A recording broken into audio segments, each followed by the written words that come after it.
이제 잘 아시다시피 이제 배경 설명이 이제 필요하죠. 이제 지금 이제 한국에서 있는 문제도 그렇고 뭐 미국에서 있는 문제도 그렇고 이제 그 코어에는 딱 한 가지가 있어요. 이제 far right Christian, 그러니까 극단적인 우파 크리스찬들이 있단 말이에요. 그게 이제 굉장히 그 힘든 문제를 벌이죠. 이제 그들이 주장하는 건 가만히 들어보면 맞는 것 같다고 어떻게 보면은. 근데 이제 그게 혼동을 일으키는 이유가 극좌나 극우나 이게 위험한 게 그런 거예요. 그 사람들을 이제 그거 자기들 말대로 이제 교리를 만들어서 사람들을 이렇게 미혹하고 선동을 해버리니까 사람들은 항상 불안해요. 왜? 어떤 불안함이 있냐면 예수 믿는 사람도 불안한 게 있어요. 어떤 불안함이 있냐면 이제 예수 그리스도가 우리가 믿는 게 그거잖아요. 가장 불안한 것 중에 하나가 어떤 거냐면 이제 우리가 예수를 믿으면 죄를 알아야 되잖아요. 죄를 용서받았어요. 근데 계속 죄를 진단 말이에요. 그럴 수밖에 없어요. 근데 그거 다 용서받았대. 근데 여전히 불안하죠. 그러면 뭐 그냥 죄 막 짓고 살아도 되냐? 이렇게 사람들이 공격하고 나도 또 그렇게 생각할 때도 있고 그렇게 이제 맞아떨어지지 않은 것 같으니까. 근데 그걸 이제 믿어야 되는데 성령께서 이제 우리에게 그러니까 하늘의 얘기가 그거예요. 하나님의 말씀이 그거예요. 너가 예수 그리스도를 주로 고백하면 너희 죄가 다 사해지고 네가 지을 죄도 사해지는데 주님이 성령과 함께 나와 같이 계세요. 그래서 성령님은 그렇게 하시는 분이 아니에요. 그냥 그냥 아무렇게나 막 죄를 짓고 그래도 되냐 이제 그렇게 해석하는 사람이 아니고, 근데 이제 불안함은 있어요. 항상 이제 그렇게 하는 분은 절대 아니에요. 하나님이 우리보다 위에 있기 때문에 한 번 믿는 사람들에게 대해서 하나님이 그렇게 하시는 분이 아니에요.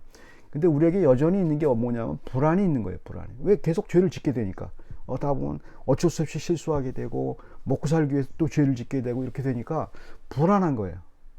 불안하니까 그 불안함을 갖다가 인간인지라 불안할 수밖에 없어요. 그거는 죽을 때까지 그 불안한 거예요. 그거는. 근데 이제 그래도 이제 꾸준히 이제 예수 그리스도를 믿고 가는 거죠. 근데 그거를 이제 확신 있게 이제 하려는 마음의 본능이 있어요. 우리 마음에. 그래서 어떻게 해보려는. 이제 그거에 대해서 이제 그걸 이제 이런 정치나 이런 데 참여해서 그게 분명하게 아젠다로 얘기하지니까 그건 거보다 우리 쫓아가는 거예요. 그러니까 이제 그거에서 이제 예수 그리스도가 이걸 원한다.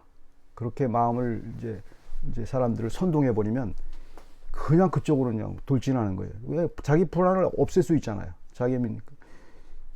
그래서 이제 그러니까 극우에 빠진 사람 가운데서도 믿으려는 사람 많이 있어요. 그다음 믿는 사람도 있을 거예요 아마. 근데 그들이 그에 빠지는 이유는 불안 때문에 그래요. 극좌도 마찬가지예요. 극좌도 이제 불안 때문에 민중을 위한 편 쪽으로 가는 게 예수의 뜻인가 그래가지고 그쪽으로 그냥 몰입을 해버리죠. 극우와 국자가 아주 조심해야 되죠.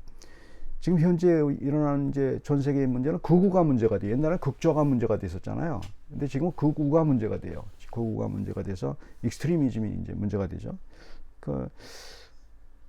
이 나라에서도 영국에서도 이제 진짜 제일 중요한 게 밸류를 가르칠 때 학교에서 애들을 가르칠 때 익스트리미즘을 항상 구별을 하게 만들어요. 절대로 익스트리미즘에 빠지지 말라고 사람들을 이제 교육을 시키죠. 그 교육하는 방법이 발달했어요. 여기가 한국보다 그 교육이 발달했다는 걸 제가 알아요. 그래서 여기에 기초과정을 내가 그래도 제가 많이 배웠기 때문에 여기서는 그렇게 교육을 가르치는구나. 그걸 굉장히 중요하게 생각해요. 뭐 학문을 배우는 것보다 이제 그 익스트리미즘을 갖다 거부하는 방법, 그다음에 다이버시티를 어떻게 하는지, 그러니까 여러 사람들의 의견을 종합하는 게 굉장히 발달했어요. 이제 우리나라는 그게 이제 발달하지 않았어요. 예. 저는 그래서 여기서 있으면서 내가 어떻게 보면 속아서 자랐구나 하는 생각할 때가 있어요. 우리는 계속 그런 교육만 받은 거예요. 그냥 항상 1등 아니면 다 망가지고 경쟁에서 승리하지 않으면 안 되는 거고 그렇게 이제 배운 거예요. 부모 때부터 이제 그렇게 배운 거죠. 그러니까 그거를 우리 마음속에 빠뜨리기가 쉽지 않아요. 그러니까 제가 이해하는 게 바로 왜 극우가 있는지를 제가 이해를 해요. 그들이 왜 그런 생각을 갖고 있는지. 그래 이제 그게 그 익스트리미즘에 잘 빠지기 쉬워요, 우리는. 그러니까 익스트리미에 빠지기 쉬운 게 이제 그런 구조를 갖고 있어요. 근데 크리스찬들이, 여기서 말하는 크리스찬들이 익스트리미에 빠지는 이유는 그거 플러스 예수 그리스도가 뭐를 원하는지에 대한 헷갈림이 있는 거예요. 예수 그리스도가 뭐를 원하는지 헷갈림이 있는 거예요. 그러니까 예수 그리스도는 뭘 원하는 게 없어요. 그러니까 진짜 정말 잘못 생각해야 되는 게, 우리 사람들은 그렇잖아요. 우리도 그렇잖아요.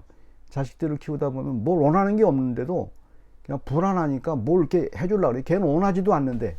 그런 경우도 있어요. 그런 경우도 있다. 뭐 반대의 경우도 있지만. 그래서 그거를 이제 그 불안 때문에 그래요. 불안 때문에. 그래서 이제 그 당시에도 이제 그런 불안증이 있어요. 항상 오늘날에 있는 문제가 성경에 있고 뭐 역사상에도 다 있는 문제예요. 근데 성경에서는 예수 그리스도에 집중하고 있기 때문에, 그게 예수 믿는 사람은 이런 게 중요하구나를 이제 알려주는 게 있어요. 그 포인트가, 여기서 이제 배경을 보면 날 때부터 맹인된 사람이 있어요. 그러니까 날 때부터 맹인된 사람들은, 보지 못하는 사람들은 뭐냐, 보는 게 뭔지 모르잖아요. 그러니까 중간에 이제 맹인이 됐던 어떤 사람은 과거의 기억 속에서 본다는 게 뭔지 알죠. 빛을 못 보니까. 일단 빛을 못 보니까. 뭐 현대 과학에서는 그걸 뭐 만든다고 하지만, 당시 상황으로 돌아가면 이제 날 때부터 맹인된, 여기 키포인트가 날 때부터 맹인된 사람이 빛을 보는 거예요. 보는 걸 아는 거예요. 그건 불가능한 사실이에요. 그 개념이 들어오지 않는데, 그렇잖아요. 본다는 게 뭔지 모르고 빛이 뭔지 모르는데 빛을 본 거 아니에요. 예수 믿는 게 그거와 똑같아요. 예수 믿는 게 그거와 똑같다고요. 그걸 가르쳐 주는 거예요. 이 사람 예수 그리스도가 그걸 가르쳐 주는 거예요. 여기 그래서 잘 읽어보시면은, 바리새인들이 항상 시비를 걸어요. 바리새인들은 항상 예수 그리스도 메시아를 어떻게 기대했냐면, 자기가 로마의 압제에 있었잖아요. 그 당시 유대인들이 로마의 압제에 있으니까 로마의 압제에서 독립시켜주는 메시아를 기대했어요. 그러니까 예수 그리스도를 그렇게 기대했고, 그래서 그 독립해 주는 사람이 뭐 헤롯인가? 근데 아니에요. 그리고 이제 유대인의 정통성을 유지하기 위해서 계속 그 메시아를 기다리는 거죠. 그러니까 지금도 유대교가 그거예요. 모토가 자기 민족이 우선이에요. 자기 민족을 구원하는, 그 정치적으로 전 세계를 지배하고 어떻게 그렇게 기대하고 있어요. 그 사람들이. 유대교는 그걸 주장하고 있죠. 그러니까 이제 예수 그리스도가 이제 맹인을 구했는데, 이제 맹인을 놓고서 이제 무슨 얘기를 하는가? 맹인이 이제 자기가 본 것을 알고, 그 다음에 중요한 표현을 했어요. 그 구절을 읽어보면은, 예수 그리스도가 메시아인 줄 아는 거예요. 예수 그리스도가 나의 구원주인지 안단 말이에요. 그게 빛과 같이 되는 거예요. 그러니까 빛을, 여기 맹인이 눈을 떴다는 게 중요한 게 아니고, 맹인의 영적 자각이 생겼다는 거예요. 예수 그리스도가 진짜 구세주는 걸 아는 거예요. 그게 빛이라는 거예요. 그거를 얘기해 주는 거예요. 그래서 그 바리새인이 악유를 하니까 39절에 그 얘기를 하는 거예요. 예수께서 이르시되 내가 심판하러 이 세상에 왔으니 보지 못하는 자들은 보게 하고 보는 자들은 맹인이 되게 하려 함이라 하시니, 유대인들은 심판을 로마 정부를 다 없애고 전 세계를 갖다가 모든 이방인들을 다, 그냥 믿지 않는 사람들 다 없애고 자기들만 갖고 있는, 유대교만 하고 있는 그런 왕국을 꿈꾸는 메시아로 생각하는 거예요. 그게 이제 익스트리즘에 들어가는 거예요. 익스트리즘이 어떤, 그 당시 바리새인과 똑같은 거예요. 익스트리즘은 뭐냐면, 전 세계가 예수 그리스도의 통치 안에 들어가고 믿는 사람만 있고, 그 다음에 그런 정치적인 것을 이제 기대하는 거예요. 정치적 기대하는 거예요. 그거 굉장히 쉬운 생각이에요. 우리 속에서 굉장히 쉬운 생각. 그렇지 않아요? 그렇게 생각하면 너무너무 쉽죠. 너무너무 쉽죠. 그래서 이제 극자로 빠지건 극으로 빠지건 그쪽으로 빠지는 거예요. 그 사람들은 그 생각이 아주 가득 차 있어요. 그러니까 그 사람들 극우의 뒤편에는 그게 있는 거예요. 전 세계를 예수 그리스도를 믿는 사람으로 만들고, 거기다가 플러스 알파 민족주의가 들어갔어요. 그래서 한국 사람이 전 세계를 다 지배하고, 뭐 일본도 지배하고, 다 지배하고, 중국도 지배하고, 뭐 이런 과대망상에 빠지는 거예요. 그게 익스트리미즘이에요. 그걸 집어넣어 준다고 사람들. 당시에 바리새인과 비슷하다고요. 생각이 비슷하단 말이에요. 그렇게 해야 믿는 사람이 된다고 생각하고, 그게 바로 예수 그리스도가 원하는 거라고 생각하는 거예요. 근데 예수 그리스도는 그걸 원하지 않거든요, 사실. 그래서 그 얘기를 하는 거예요. 너희들은 못 본다 이거야. 예수 그리스도를 못 본다고 얘기하는 거야. 여기서 보지 못하는 것을 보게 하고, 이거 뭐냐면, 너희들은 맹인됐다는 사람들은 나를 봤단 말이에요. 나를, 예수 그리스도를 누군지 알았단 말이에요. 아기하고 맹인이 되게 하려면, 보는 자들은, 그러니까 니들은 맹인이 될 수밖에 없다, 그 얘기하는 거예요. 왜냐하면 예수를 못 보니까. 예수가 이 땅에 온 이유도 모르고, 그 정치적인 거로만 생각하고 뭐 내가 예수 그리스도를 믿는다 치자. 그러면 내가 그 예수 그리스도를 위해서 전폭적으로 뭘 헌신을 하듯이 전 세계를 지배하는 그걸 원하는 거 아니냐. 그렇게 대비를 시키는 거예요. 예수 그리스도를. 그런 메시아를 기대하는 거예요. 그런 사람들은 메시아가 나타나면 충성하죠. 충성하죠. 왜냐하면 전 세계를 통치하는 게 메시아니까. 그런 메시아 같은 어떤 사람이 나오면은 그게 예수인가 보다 하고 쫓아간다고, 그 사람들은. 그게 익스트리미즘이에요. 그게 익스트리미즘. 뭐 극우나 극좌가 다 있어요. 그게 뭐도 있고. 근데 그게 그럼 뭐냐는 거예요. 그러니까 40절에 바리새인 중에 예수와 함께 있던 자들이 이 말씀을 듣고 이르되 우리도 맹인인가? 그러니까 전혀 모르는 거예요. 그러니까 예수 그리스도가 말하는 예수 그리스도를 보는 시각 자체가 그러니까 빛이 없는 것과 똑같아요. 원래 육체적으로 빛이 없었던 육체적으로 맹인이 되었던 사람과 똑같이 영적인 맹인인 거예요. 전혀 모르는 거예요. 예수 그리스도를. 우리도 맹인이가 바로 말했어요. 근데 이 사람들은 메타포가 그냥 여전히 육체적인 그 시야로만 생각하는 거죠. 그래서 우리가 네가 말하는 걸 예수 그리스도를 말하는 거 보니까 내가 맹인이네 이렇게 얘기하는 거예요. 뭐 다 당연하죠. 예수 그리스도는 하늘의 얘기를 하고 자기를 아는 얘기를 하는데 못 보니까 맹이니까 거듭났다는 거지. 이걸 보는 걸 말하는 거예요. 예수 그리스도를 보는 게 거듭난 거예요. 예수 보는 게. 거듭나지 않은 사람은 이게 뭔지 몰라요. 이게. 그냥 정치적인 것으로 해석을 하고 사회학적으로 해석을 하고 그렇게 예수 그리스도를 갖다 대입을 시킨다고. 그래서 어떻게 하면 예수 그리스도에서 일을 할까? 그래서 이상한 얘기 생각을 해요. 예수 그리스도는 우리한테 뭘 하라고 말한 적이 없어요. 착각을 하는 거예요, 사람들이. 그래서 이제 그 41절에 이제 예수 그리스도가 이제 결국 그런 말씀을 하시죠. 예수께서 이르시되 너희가 맹인이 되었더라면 죄가 없으려니와 본다고 하니 너희 죄가 그대로 있느니라. 영적인 자각이 있는 사람은 특징 중에 하나가 불안해도 믿어야 될 게 하나 있어요. 불안해요. 뭐가 불안하냐면 주님이 나를 용서했다는 사실을 우리 믿잖아요. 근데 여전히 불안하다고. 왜냐하면 계속 내가 죄를 지니까. 그래도 계속 믿어야 되는 거예요. 계속 믿어야 되는 거예요. 계속 믿어야 되는 거예요. 그게 주님이 원하는 걸 수 있어요. 만약의 경우 믿지 않는 사람 같은 경우에는 죄 괜찮네? 죄 져도 괜찮네 교리가? 계속 죄 짓는 거야. 용서받으면 되잖아.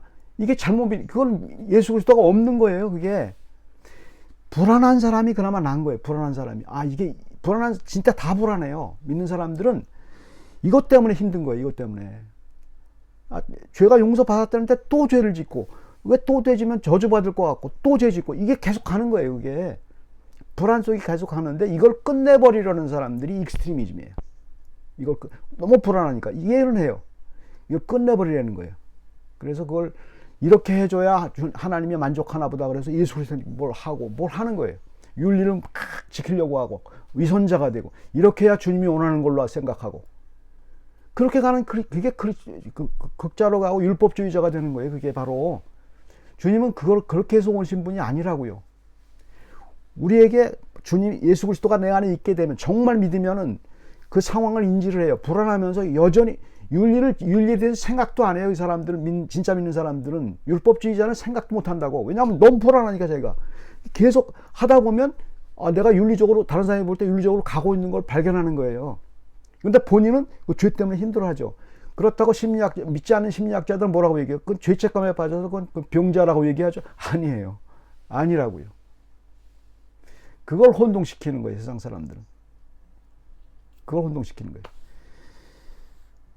진짜 영적인 눈이 있는 사람은 그렇게 하지 않아요. 그렇게 하지 않아요. 그래서 예수 그리스도께서 너희가 맹인이 되었더라면 죄가 없으려니와 본더가 원이 너희 죄가 그게 무슨 얘기냐면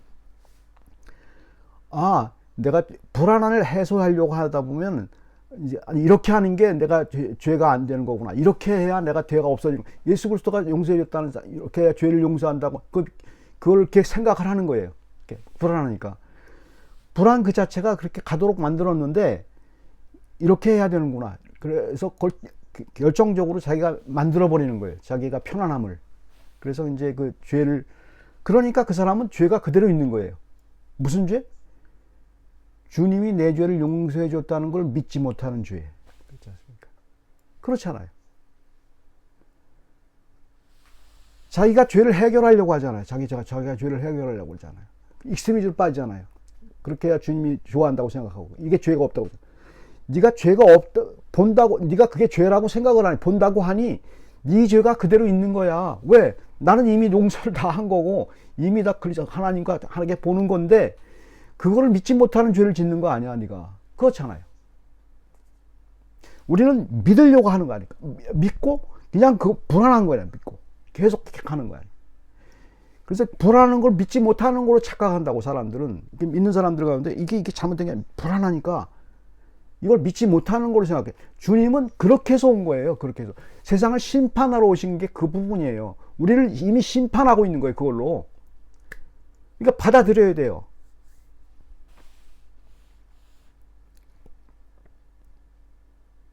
근데 어떤 구절에서는 그래서 이제 심판하러 세상에 왔다는 구절도 이제 혼동하지 말아야 될 게 어떤 부분에서는 주님이 나는 세상을 심판하러 오지 않았다 얘기도 하고 말씀하시고 이 부분에서 심판하러 세상에 왔다고 얘기하고 이게 또 헷갈리는 거야 사람들이.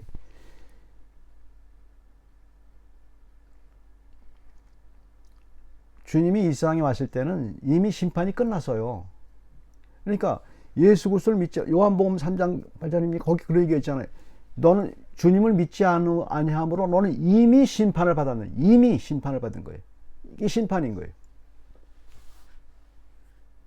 죄가 그대로 있으니까 스스로 자기 죄를 말하고 있는데 뭔지 모르는 거죠. 우리는 스스로 증명하잖아요. 그러니까 주님이 증명해 주는 말씀에 이미 심판을 받은 거예요. 심판도 받은 거 아는 거예요. 그리고 심판을 받고 구원의 방법을 아는 거죠. 죄를 아니까. 그게 바로 오늘날 기독교인들의 이제 생각을 이렇게 잘못 가르친 거죠. 그게 큰 죄죠. 제가 목사로서 굉장히 부끄러운 게 바로 그거예요. 모든 목사의 죄를 못돼 갖다가 감당하는 그런 의인이 되고 마음만 먹고 저도 옛날에 그랬으니까 생각을 그렇게 잘못했으니까. 그런데 그 익스트리미즘에 대해서 생각을 보니까 성경에 다 있어요. 익스트리미즘이 왜 생기는지. 그게 이제 잘못 해결하는 거죠. 같이 기도하겠습니다. 사랑의 하나님, 저희들에게 있는 주님이 저희와 함께 계시고 살아가는 때 그 죄에 대한 불안함, 먹고 살기 위해서 어쩔 수 없이 짓는 최선을 넘어질 수밖에 없는 그런 환경들, 저희는 위선적으로 생각하지 않습니다. 주님 앞에 그것을 항상 용서를 구하고 그리고 주님이 해결해 주실 것을 믿고 나가고 있습니다.